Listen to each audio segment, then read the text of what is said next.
ሰላም ተማሪዎች፣ በዚህ ንዑስ ምዕራፍ ደግሞ ይዘትን በሳንቲሜትር ኪዩብ፣ በሜትር ኪዩብ እና በሊትር መለካት እንማራለን ማለት ነው። እስካሁን ዝርግ ወለሎችን እንዴት እንደምንለካ ተምረናል። አሁን ደግሞ ቦታ የሚይዙ ነገሮችን ለምሳሌ በኩባያ ውስጥ ያለ ውሃ፣ እሽግ፣ ልሙጥ ወረቀት እና የተለያዩ ቦታ የሚይዙ ቁሶችን እንዴት መለካት እንደምንችል እናያለን ማለት ነው። ይዘት ማለት ማንኛውም ነገር ሊይዘው የሚችለው ቦታ ልኬት ማለት ነው። ይህን የሚለካውም ምድብ ኪዩቢክ ነው ማለት ነው። ከዝርግ ወለል የሚለየው ዝርግ ወለል እርዝመትና ወርድ ብቻ ነው ያለው። ይሄ ግን ርዝመት፣ ወርድና ጥልቀት ነው ያለው ማለት ነው። አሁን እዚህ ጋር ቦክሱ ጋር እንደምታዩት ይሄኛው አለ፣ ይሄኛው አለ፣ ርዝመቱ አለ። ወርድ፣ ርዝመትና ጥልቀቱ ማለት ነው። ስለዚህ ዝርግ ላይ ምንድነው? ስፋት ርዝመት ሲባዛ በወርድ ብለናል። እዚህ ጋር ይዘት ግን ርዝመትም ጥልቀትም ወርድም ነው የሚኖረው ማለት ነው። አንድን ይዘት የምንለካባቸው መለኪያዎች የተለያዩ ሊሆኑ ይችላሉ። ልክ ዝርግ ወለልን እንደምንለካበት እንደተጠቀምነው አይነት እንትኖች እዚህ ጋርም ኪሎ ሜትር ስኩዌር ኪዩቢክ ሊሆን ይችላል፣ ሜትር ኪዩቢክ፣ ሳንቲሜትር ኪዩቢክ፣ ሚሊሜትር ኪዩቢክ፣ ሊትር እና ሚሊ ሊትርን መውሰድ እንችላለን ማለት ነው። አሁን እንደ ምሳሌ አንድ ኤግዛምፕል ብንወስድ አሁን ለምሳሌ ይሄኛው አንድ ኪሎ ሜትር፣ ይሄኛውም 1 ኪሎ ሜትር ወይም 1 ሜትርም ቢሆን 1 ኪሎ ሜትር ብለን እንደ ምሳሌ ብንወስድ ኪዩቢክ ሲሆን ምንድነው የሚሆነው? ርዝመት ሲባዛ ወርድ ሲባዛ ጥልቀት ማለት ነው። ስለዚህ ርዝመቱ እዚህ ጋር 1 ኪሎ ሜትር ሲባዛ በ1 ኪሎ ሜትር ሲባዛ በ1 ኪሎ ሜትር 1 ኪሎ ሜትር ኪዩቢክ ይሆናል ማለት ነው። እሺ እዚህ ጋር አሁን ወደ ቡድን ስራ ስንሄድ የካሬ መስመር ባለው ወረቀት ላይ ምስል 1.12 ይሄኛው ምስል ማለት ነው። ይሄኛው ምስል አይነት የሁሉም ጎኖች ርዝመት 4 ምድብ የሆነ ኪዩብ ስሩ። ስለዚህ አሁን ኪዩብ ስንባል ሁልጊዜ ማስታወስ ያለብን ሁሉም ጎኖች እኩል እንደሆኑ ነው። ይሄኛውም 4 ነው፣ ይሄኛውም 4 ነው፣ ይሄኛውም 4 ነው ማለት ነው። በተሰራው ኪዩቢክ ውስጥ ስንት ትንሽ ኪዩቢኮች ይገኛሉ? ስለዚህ አሁን ይሄ መቁጠርም ይቻላል፣ ግን እዚህ ጋር እንትናቸው ስለተሰጠን እርዝመታቸው ወርዳቸውና ጥልቀታቸው ስለተሰጠን ስለዚህ ስፋት እኩል ይሆናል እርዝመት ሲባዛ ወርድ ሲባዛ ጥልቀት ስናደርግና 4 ሲባዛ 4 ሲባዛ 4 ይሄኛው መለኪያው ምንድነው? ኪሎ ሜትር እንትንም ምድቡ ምድቡ ገና አልተሰጠንም። ስለዚህ 4 ሲባዛ 4 ሲባዛ 4 ስንት ይሆናል? 64። አሁን ይሄኛው ሳንቲሜትር ከሆነ 64 ሴንቲሜትር ኪዩቢክ፣ ሜትር ከሆነ 64 ሜትር ኪዩቢክ እያለን እናስቀምጣለን ማለት ነው። እሺ ሁለተኛውም ደግሞ የኪዩቡ ይዘት ከምስሉ ርዝመት ጋር እንዴት ይዛመዳል ነው የሚለው። ስለዚህ ይሄኛውም the same thing ቅድም እንደሰራ ነው ምንድነው የሚሆነው ማለት ነው። ስፋት እኩል ይሆናል እርዝመት ሲባዛ ወርድ ሲባዛ ጥልቀት ይሆናል ማለት ነው። ስለዚህ የኪዩቡ ይዘት ከምስሉ ርዝመት ጋር እንዴት ይዛመዳል ለሚለው ይሄኛው ነው ማለት ነው ፎርሙላችን። እሺ ሌሎቹን እናንተ መስራት ትችላላችሁ። አስተውሉ። ምን ይላል እዚህ ጋር? አንድን ቁስ ይዘት ስትፈልጉ ርዝመት፣ ወርድ እና ከፍታው በተመሳሳይ ምድብ መሆናቸውን አረጋግጡ። በተለያየ ምድብ ከተሰጠ ወይም ወደ ተመሳሳይ ምድብ ቀይሩ ይላል። ይሄ ምን ማለት ነው?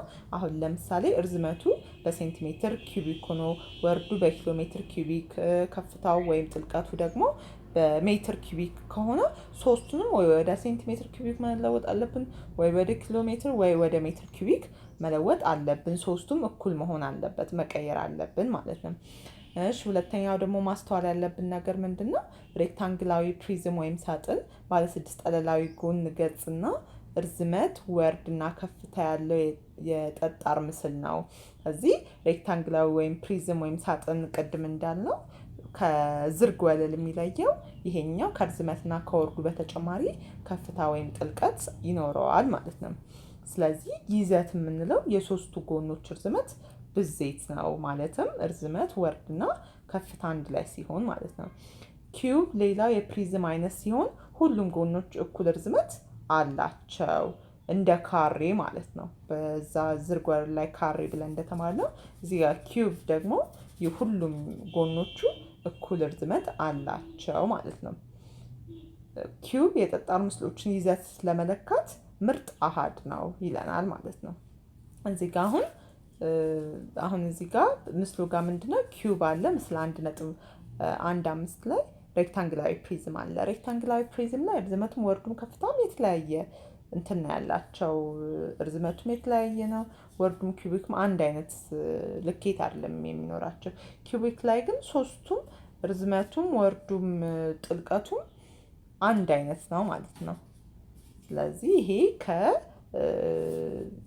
ከካሬ ጋር ያመሳስለዋል ዝርግ ወለል ላይ ስንማር ማለት ነው። እሺ ስለዚህ ምንድነው ምሳሌ 4ን አሁን ስናይ አንድ የሸቀጣሸቀጥ አከፋፋይ ነጋዴ የእስክሪብቶ ማሸጊያ ሳጥኖች አሉት። ከዚህ በታች በምስሉ ምስል 1.16 ማለትም ይሄኛው ማለት ነው እንደሚታየው አድርጎ ደረደረ። ስንት የእስክሪብቶ ማሸጊያ ሳጥኖች አሉት ይላል። ስለዚህ አሁን ይሄ ምንድነው ስፋቱን ነው የጠየቀን። ስፋቱ ርዝመት ሲባዛ ወርድ ሲባዛ ጥልቀት ወይም ከፍታ ማለት ነው። ስለዚህ ወርዱ ስንት ነው? ወርዱ 2፣ ርዝመቱ 1 2 3 4 5 6 ርዝመቱ 6 ሲባዛ ወርዱ ከፍታው 3 ሲባዛ 3 ወርዱ 2። ስለዚህ 6 ሲባዛ በ2 ሲባዛ በ3 እንዴት ነው? ርዝመቱ 1 2 3 4 5 6 6 ሳጥኖች፣ ወርዱ 1 እቺ 2 እቺ አይቷ ሳጥን። እሺ ከፍታው ደግሞ 1 2 3 ማለት ነው። ስለዚህ 6 ሲባዛ በ2 ሲባዛ በ3 ስንት ይመጣል? 6 ጊዜ 2 12 ሲባዛ በ3 36 ሳጥኖችን ነጋዴው አለው ማለት ነው። እሺ ስለዚህ እዚህ ጋር 36 ሳጥኖች አሉት ማለት ነው።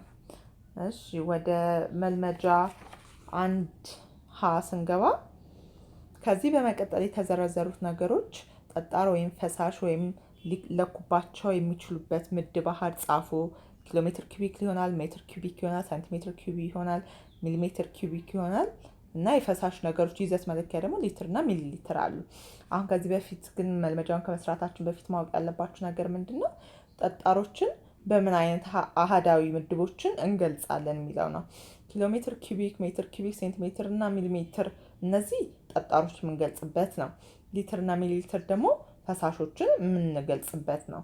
ስለዚህ እነዚህ የምንገልጽበት አሃዳዊ ምድቦች አሁን ለምሳሌ ትላልቅ ከሆኑ አሁን ለምሳሌ ኪሎ ሜትር፣ ሜትር እንገልጻለን በጣም ትላልቅ ርዝመት ያላቸው ምናምን ከሆኑ። አነስ ያሉ ከሆኑ ደግሞ በሴንቲሜትር ኪዩቢክ፣ በሚሊሜትር ኪዩቢክ እንገልጻለን ማለት ነው ጠጣሮችን። ፈሳሽ ነገሮች ደግሞ ቅድም እንዳልኩት በሊትር እና በሚሊ ሊትር እንገልጻለን ማለት ነው። ጥልቀት ያላቸው በጣም ትልቅ ማጠራቀሚያ ውስጥ ምናምን ያለ ከሆነ በሊትር እንገልጻለን። ትንሽ ከሆነ ደግሞ በሚሊ ሊትር እንገልጻለን ማለት ነው። አሁን ወደ መልመጃው ስንመለስ የውሃ ማጠራቀሚያ ታንከር በየትኛው ይዘት መገለጽ ይችላል? ስለዚህ የውሃ ማጠራቀሚያ ስንል ምንድነው? ፈሳሽ ነገር ነው አይደለም? በሊትር ወይ በሚሊ ሊትር ነው የምንገልጸው።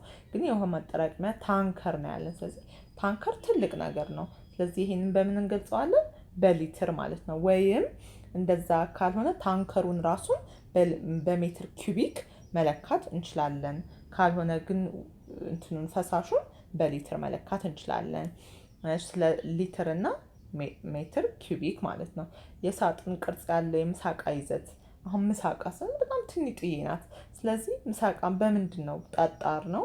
በሊትር በሚሊ ሊትር አንገልጸውም። ጠጣር ወይ በኪሎ ሜትር ወይ በሜትር ወይ በሳንቲሜትር ወይ በሚሊሜትር ነው።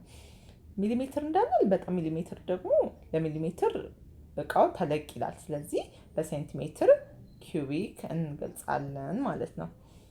እሺ በስኒ ውስጥ ያለ ቡና። አሁን ስኒ ውስጥ ያለ ቡና በጣም ጥንጥዬ ነገር ናት። ፈሳሽ ነው። መጀመሪያ ፈሳሽ ነው። ስለዚህ በሊትር ወይ በሚሊ ሊትር ነው። በየትኛው እንግለጽ የሚለው ደግሞ ሲኒ ውስጥ ያለ ቡና በጣም ትንሽ ነው። ስለዚህ በሊትር አንገልጸውም። በሚሊ ሊትር በሚሊ ሊትር ማለት ነው የምንገልጸው። እሺ ሌላኛው የልብስ ቁም ሳጥን ይዘት። አሁን የልብስ ቁም ሳጥን ከቁመታችን ትንሽ ከፍ ይላል። በኪሎ ሜትር አንገልጸውም። ኖርማሊ ምንድነው መጀመሪያ ጠጣር ነው፣ ፈሳሽ አይደለም፣ ጠጣር ነው። ስለዚህ በኪሎ ሜትር፣ በሜትር፣ በሴንቲሜትር እና በሚሊሜትር ነው። በሴንቲሜትር እና በሚሊሜትር ለመግለጽ ትንሽ እቃው ከፍ ያለ ነው። በኪሎ ሜትር ለመግለጽ ደግሞ ያንስብናል። ኪሎ ሜትር በጣም ትልቅ ልኬት ስለሆነ፣ ስለዚህ በሜትር ኪዩቢክ እንገልጻለን ማለት ነው። እሺ የህዳሴ ግድብ የሚይዘው ውሃ ይዘት። አሁን የህዳሴ ግድብ ውሃ ይዘት ስንል ይሄኛው ፈሳሽ ነው፣ ግን በጣም ትልቅ ነገር ነው። ስለዚህ በመለካት እንችላለን በሊትር ማለት ነው። ይሄን ያህል ሊትር ያዘ እያልን ማለት ነው። ሌላኛው ሰላይ ምንድነው? በጄሪካን ውስጥ ያለ ፈሳሽ ዘይት ይለናል። እሱም በጄሪካን ውስጥ ያለ ፈሳሽ ዘይት ተለቅ ያለ ነው። ስለዚህ በሚሊ ሊትር ከምንገልጸው በሊትር ቢሆን አሪፍ ነው ማለት ነው። ሌላኛው በሃይላንድ ውስጥ ያለ ውሃ ይዘት። ሃይላንድ ኖርማሊ እንዴት ነው የሚባለው? 1 ሊትር፣ 2 ሊትር፣ 500 ሚሊ ሊትር ይባላል እንደዛ። ስለዚህ በሁለቱም በሊትርም በሚሊ ሊትርም እንትን ማለት እንችላለን ማለት ነው። በሚሊ ሊትርም መግለጽ እንችላለን። ሌላኛው የመማሪያ ክፍል ይዘት። መማሪያ ክፍል ተለቅ ያለ ነው። በኪሎ ሜትር ግን መግለጽ አንችልም። በጣም ትልቅ ስለሆነ ኪሎ ሜትር ትላልቅ ነገሮችን ስለዚህ፣ ስለዚህ በሜትር ኪዩቢክ መግለጽ እንችላለን ማለት ነው። እሺ ሁለተኛው ይቅርታ፣ ሁለተኛው ፌቨን ከቧንቧ በባለ 20 ሊትር ጀሪካን 13 ሊትር ውሃ እንደቀዳች ውሃው ቢቋረጥ ፌቨን ጀሪካኑን ለመሙላት ስንት ሊትር ውሃ ያስፈልጋታል? ስለዚህ ጀሪካኑ ስንት ነው? 20 ሊትር ነው። ጀሪካኑ 20 ሊትር ነው። ስለዚህ እሷ የሞላችው 13 ሊትር ነው። ስለዚህ 20 ሊትር ነው ጀሪካኑ። እስከ 13 ሊትር ሞልታለች። 20 ለመሙላት ስንት ይቀራታል ማለት ነው? ስለዚህ ይሄ ማለት 20 ሊትር ሲቀነስ 13 ሊትር ማለት ነው። ስንት ይመጣል? 7 ሊትር። 7 ሊትር ከዚህ በኋላ ከ13 ሊትር ጋር 7 ሊትር ብትጨምር ጀሪካኑን ትሞላዋለች ማለት ነው። እሺ ሶስተኛው ደግሞ ምንድነው? በጎን ርዝመት 5 ኪዩቦች፣ በወርድ 5 ኪዩቦች እንዲሁም በቁመቱ በኩል ኪዩቦች የያዘ ሳጥን ይዘት ስንት ኪዩብ ይሆናል ይላል። ስለዚህ ምንድነው? ርዝመቱ 5 ነው። ይዘቱን ነው የተጠየቅነው። ይዘቱ 5 ሲባዛ በ5 ሲባዛ 3። ምክንያቱም እርዝመቱ 5 ተሰጥቷል፣ ወርዱ 5 ተሰጥቷል፣ ቁመቱ 3 ተሰጥቷል። ስለዚህ ይሄንን ቀላል ነው፣ ማባዛት ነው። 75 ይሆናል ማለት ነው። እሺ ከዚህኛው ከአራተኛው አንዱን እንሰራለን። ይሄኛው ቀላል ነው። ይሄኛው መቁረጥ ነው። አሁን ለምሳሌ የለም ብንሰራው ይዘት ማለት ምንድነው? ርዝመት ሲባዛ ወርድ ሲባዛ ቁመት ይሆናል ማለት ነው። ስለዚህ ርዝመቱ 1 2 3 4 5 ነው። ሲባዛ ወርዱ 3 አለን። ሲባዛ ቁመቱ ደግሞ 2 አለ። ይሄው 2፣ ይሄኛው 1 2 3 4 5 ርዝመቱ 1 2 3 ደግሞ ወርዱ ማለት ነው። ስለዚህ ይሄኛው ስንት ይሆናል? 30 ይሆናል ማለት ነው። ሌሎችንም እንደዚህ አድርጋችሁ መስራት ትችላላችሁ ማለት ነው።